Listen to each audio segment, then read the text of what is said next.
All right, you got your first LPVO, and maybe you want to get a red dot or you have a red dot and you don't know where you want to mount it. Do you want to mount it here, up top, or to the side? This is what I call the LPVO dilemma. Unfortunately for me, I had to go through a few parts to figure out the setup that I liked. So, what I'm hoping to do is bring you guys a little bit of clarity on options. Hopefully, that will save you some money and make your decision a little bit easier. So, let's get into it. Okay, so real quick, what I have here, this is a Daniel Defense 16-inch rifle with a LPVO. This is a Arkin Optics LPVO. That's a 34 millimeter tube. And for me, my ultimate preference is to run the top mount. So before I talk a little bit more about that, there's lots of options out there. Let me tell you about why I prefer that and what I have right here. So starting off here, this is the Arisaka mount, the side mount, and the Arisaka can be mounted at 45 degrees or 35 degrees.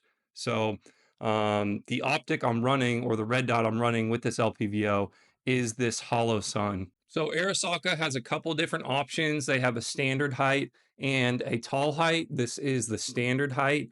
What was a little bit disappointing was Arisaka doesn't ultimately say how much height over bore that is. I couldn't find any measurements, so I just picked one and went with it. And yeah, for the base mount, you mount it one way, and that mounts at 45 degrees. If you spin it, it will mount 35 degrees, and then you pick the base plate adapter you want. So yeah, I had this first, and one of the biggest issues is, particularly with a hollow sun red dot, the buttons are on the left side. I'm a right-handed shooter, so if I'm shooting right-handed and it's mounted on the left side, there you can barely push any buttons to turn it on, change the settings in between the gap of the tube and where it is mounted. So again, since the buttons are on the left side, I can jam my thumb in there to do it, but it's not easy. So think about that when you're making your decision.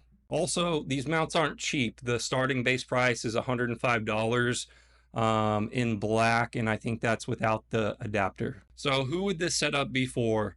Well, potentially somebody who wants a low height over bore axis, probably particularly competition shooters. That's why I got it, because it's a lower height over bore axis. But one of the biggest issues I have with it, whether it's 45 degree mounted or 35 degree mounted, is when I go to cant it, I can never get it exactly straight. I mean, how are you going to know exactly when you cant that thing over if it's 45 degrees or 35 degrees, which kind of just messes with the accuracy, in my opinion. Also, with this particular LPVO setup, when I go to cant it over, it almost feels like once I cant it over from the exact height of where the reticle is for my LPVO to the exact height of where the red dot is, when I cant it over, it almost feels like I'm fishing my head up and down, and it's not like a smooth rollover,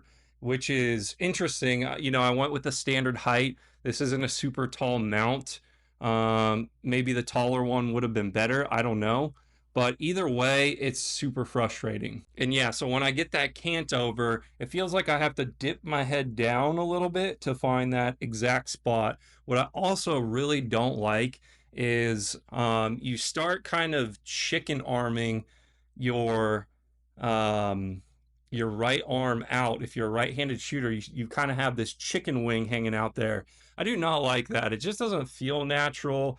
If you're in a defensive situation, you're making yourself a little bit bigger of a target too, and it kind of is what it is. It just happens naturally.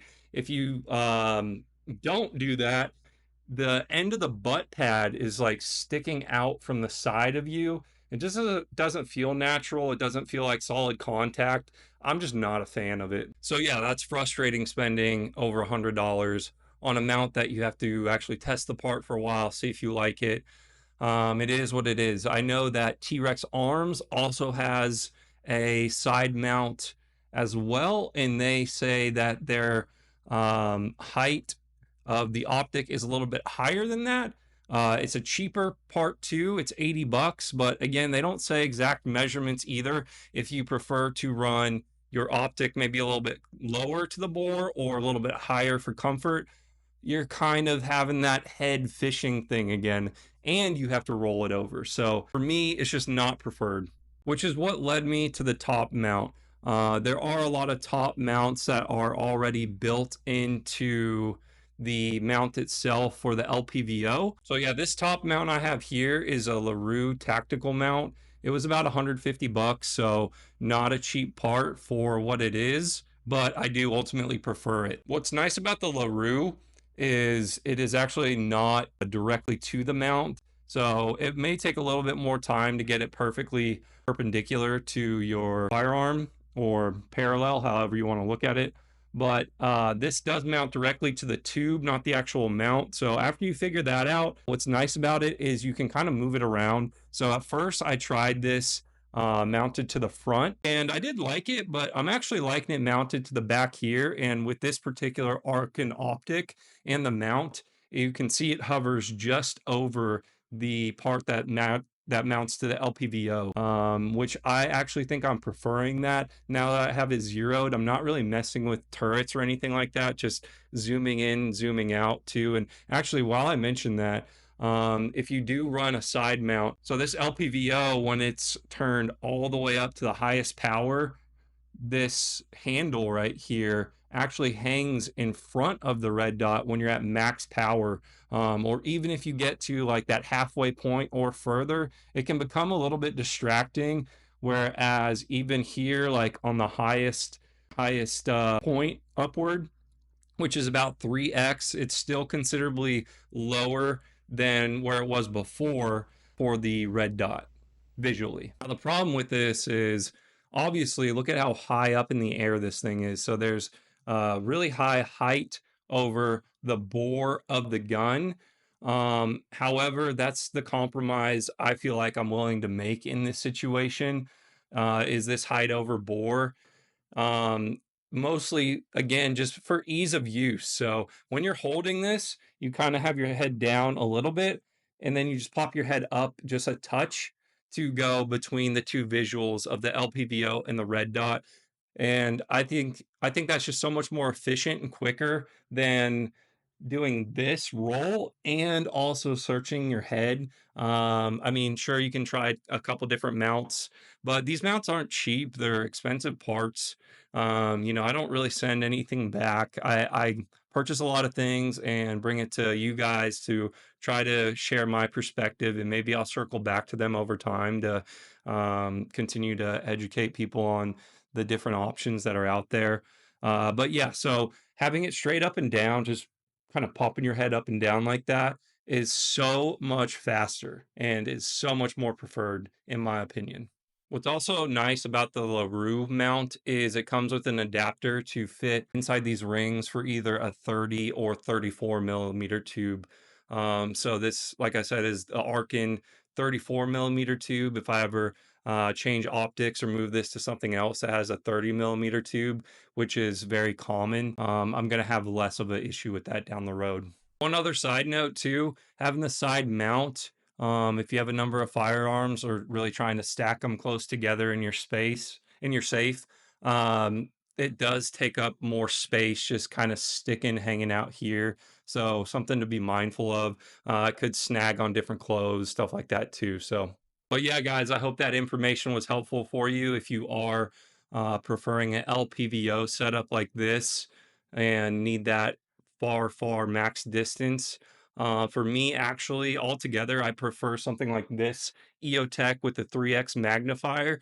If it's something not past, like, I don't know, 500 yards or something like that, that's pretty far. I mean, you don't see that too commonly in competitions, or for me, I don't have too much of a need for that.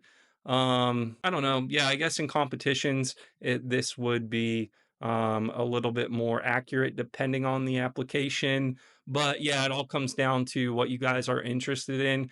For me, like I mentioned, this is my favorite setup here. I do really like this one a lot. It's growing on me a lot more.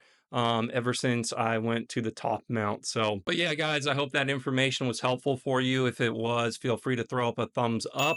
And feel free to subscribe if you want to see more videos like this. I have quite a number of other videos on my channel and a lot more coming down the road. So thank you guys so much for tuning in, and I'll see you in the next one. Take care.